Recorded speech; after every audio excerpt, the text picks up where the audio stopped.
Robotic surgery क्या है? जरा सोचो, एक सर्जन रोबोट के हाथों को कंट्रोल कर रहा है, बिल्कुल एक्यूरेटली। ये रोबोट्स इतने छोटे और प्रिसाइज मूवमेंट्स कर सकते हैं जो इंसान के हाथ नहीं कर सकते। अब ये रोबोटिक सर्जरी गेम चेंजर क्यों है?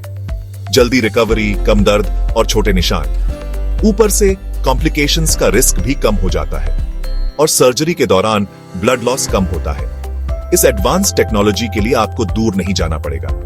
रोबोटिक सर्जरी अब कानपुर शहर में नोबल हॉस्पिटल स्वरूप नगर में अवेलेबल है। आइए जानते हैं आज होने वाली सर्जरी के बारे में।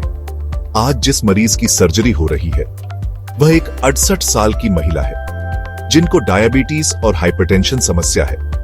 उनकी बाईं किडनी में 7 सेंटीमीटर का ट्यूमर है जिसका ऑपरेशन रोबोटिक सर्जरी के माध्यम से हो रहा है, जिसे डॉक्टर सत्यम श्रीवास्तव और डॉक्टर अनिल जैन द्वारा किया जा रहा है। आइए जानते हैं रोबोटिक असिस्टेड रेडिकल नेफ्रेक्टोमी क्या है।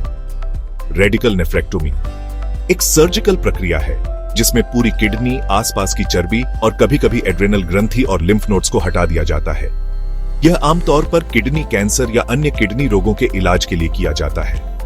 आइए देखते हैं सर्जरी क्लिप्स और वीडियो के आखिरी में डॉक्टर्स द्वारा ऑपरेशन का विवरण।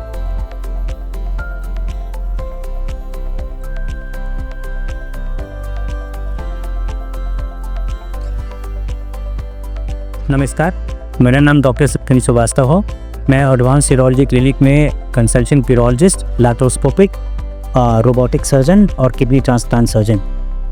हमारे क्लिनिक स्टूडियो ने मैंने आपको रोबोटिक सर्जरी के बारे में कुछ बेसिक इन्फॉर्मेशन तरीके दी है कि किस कतार सर्जरी के फील्ड में अब रोबोटिक सर्जरी तेज़ी से आगे बढ़ रही है और कन्वेंशनल ओपन सर्जरीज और लैप्रोस्कोपिक सर्जरी से 3 मामलों में कई गुना ज़्यादा बेहतर और इफेक्टिव बन। आज एक सर्जिकल केस के माध्यम से मैं दोबारा उन चीज़ों को और क्लियरली आपको एक्सप्लेन करने की कोशिश करेंगे।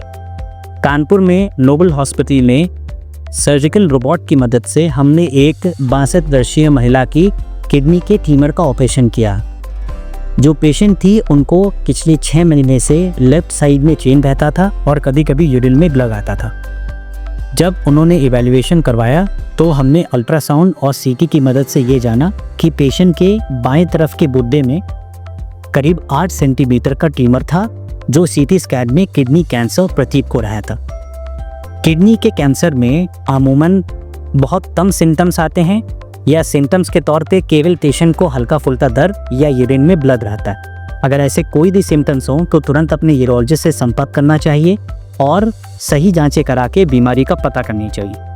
किडनी कैंसर के बारे में लोगों में बहुत सारे मिसकंसेप्शंस हैं कि इस कैंसर को छूने से ये कैंसर फैल जाता है या किसी प्रकार की खाने की दवाइयों से या आयुर्वेदिक ट्रीटमेंट से इस टाइप के कैंसर को बुलाया जा सकता है। तो मैं इस चीज़ पे बहुत स्ट्रेस देना चाहूँगा कि किडनी कैंसर्स प्योरली सर्जिबल कैंसर्स हैं, यानी इनमें सर्जरी सबसे अच्छा रिजल्ट देती है और किसी प्रकार की कीमोथेरेपी या रेडियोथेरेपी इस टाइप के कैंसर में काम नहीं करती। एडवांस केसेस में केवल इम्यूनोथेरेपी और कुछ कीमोथेरेपीज का रोल है, लेकिन मेजॉरिटी कैंसर्स ऐसे होते हैं जो टाइमली अगर डिटेक्ट हो जाते हैं तो उनकी सर्जरी से पेशेंट का पूरा उपचार हो सकता है। पहले इन सर्जरीज को ओपन विधि से किया जाता था, यानी शरीर में चीरा लगा के किया जाता था, लेकिन अब ये सर्जरीज लैप्रोस्कोपिकली यानी दूरबीन से करी जाती हैं और लैप्रोस्कोपी के ऊपर अब रोबोटिक सर्जरी भी आ गई है, जिससे ये सर्जरीज और रिफाइंड और क्लियर और मिनिमल रिस्क वाली हो गई था। ऐसी ही इस पेशेंट में हमने रोबोटिक सर्जरी करी जिसमें 8 सेंटीमीटर के लेफ्ट साइड के किडनी ट्यूमर को हमने रोबोट की मदद से पूरा निकाला।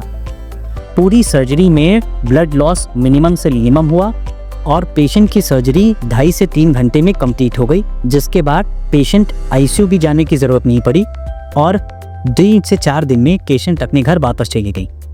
इस टाइप के कॉम्प्लिकेटेड केसेस में रोबोटिक सर्जरी हमारी बहुत मदद करती है।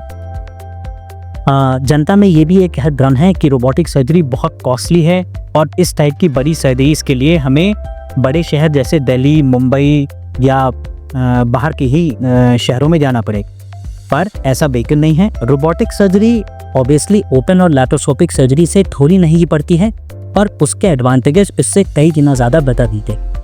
प्लस रोबोटिक सर्जरी में ब्लड लॉस बहुत ही मिनिमल होता है, पेशेंट बहुत ज़्यादा सेफ रहता है। और ऐसी सर्जरीज जिनमें हमें एज सर्जन्स बहुत ज़्यादा मुश्किल होती है, जैसे बहुत ही कम स्पेस में अगर सर्जरी करनी है, या कोई ट्यूमर या कैंसर बहुत ही कॉम्प्लेक्स है और वो समझ में नहीं आ रहा है नॉर्मल केसेस में, उन केसेस में रोबोट के मैग्निफिकेशन से हम उन सर्जरीज को बहुत कम समय में, बहुत ही कम खून के बहने के साथ बहुत ही अच्छे तरीके से कर सकते हैं।